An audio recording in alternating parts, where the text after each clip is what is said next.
Sénégal, ce nouveau régime-là, on sait qu'il a des ambitions de développement, il a un projet bien facile de développement. Mais je vais vous dire une chose. S'ils veulent vraiment réussir leur projet, il va falloir obligatoirement revoir la lutte contre la corruption dans la société sénégalaise. Les agents du service public sont devenus aujourd'hui, je peux dire, presque un cancer pour le développement du Sénégal, contre le développement du Sénégal. Partout où c'est le service public qui doit prendre en charge votre dossier, si vous n'avez pas d'argent, ou bien si vous n'avez pas un bras long, une connaissance, votre dossier risque de traîner, ou bien même risque de ne jamais être traité. Et ça, c'est problématique. Parce que les Sénégalais, les citoyens sénégalais lambda, ne doivent pas être obligés de payer de l'argent supplémentaire pour avoir un service public auprès d'un agent qui est payé pour faire ce travail-là. Allez dans les consulats. La corruption est endémique. Les rendez-vous pour déposer sont vendus. Les rendez-vous pour retirer sont vendus. Ils vous parlent qu'il n'y a pas de talon. Et alors que si vous donnez de l'argent, vous avez votre talon, vous avez votre passeport. Vous allez dans les mairies, c'est pareil. C'est devenu vraiment problématique. Là, vous avez vu la grande honte qu'ils nous ont foutu les deux gendarmes en Gambie.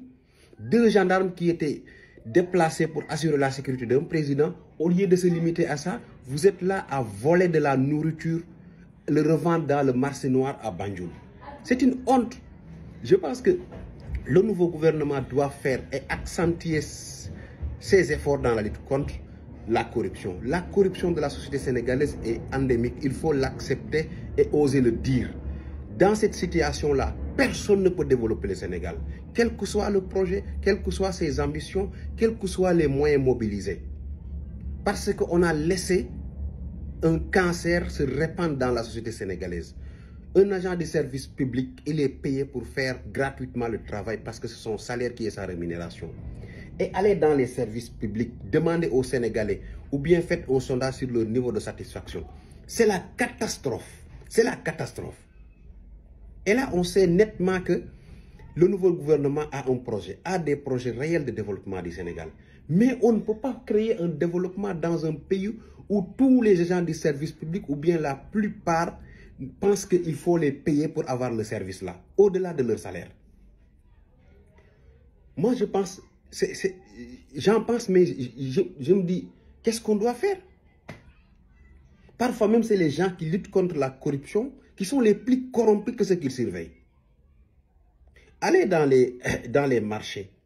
Vous voyez des agents de service d'hygiène hein, qui viennent, ils réquisitionnent vos sachets plastiques et ils les revendent. Ça existe au Sénégal. Moi, je l'ai vu, j'étais témoin à Dakar. Les agents du service, le contrôle technique, non, je pense que c'est comme ça. Contrôle commercial, là, ceux qui passent dans les boutiques pour voir s'il y a quelque chose périmé ou autre. Ils viennent, les gens, ils vous disent oui, les sachets plastiques sont interdits. Ils vous prennent tout. Mais après, ils repassent derrière pour le revendre à une autre personne ou à un prix très bas. Sinon, toi, il te faut accepter de payer de l'argent pour rester avec ta marchandise. Comment on peut construire un développement avec des agents pareils? Ce n'est pas possible. Et dans plusieurs secteurs au Sénégal, c'est comme ça. Je vous assure, le ministre de la Justice, vous avez un rôle phare dans ce projet-là. Votre rôle, ce n'est pas uniquement d'arrêter les politiciens délinquants qui ont volé l'argent du pays. Il y a des agents mineurs. Ils sont pire que le virus Ebola sur un corps. Ils sont en train de détruire le Sénégal.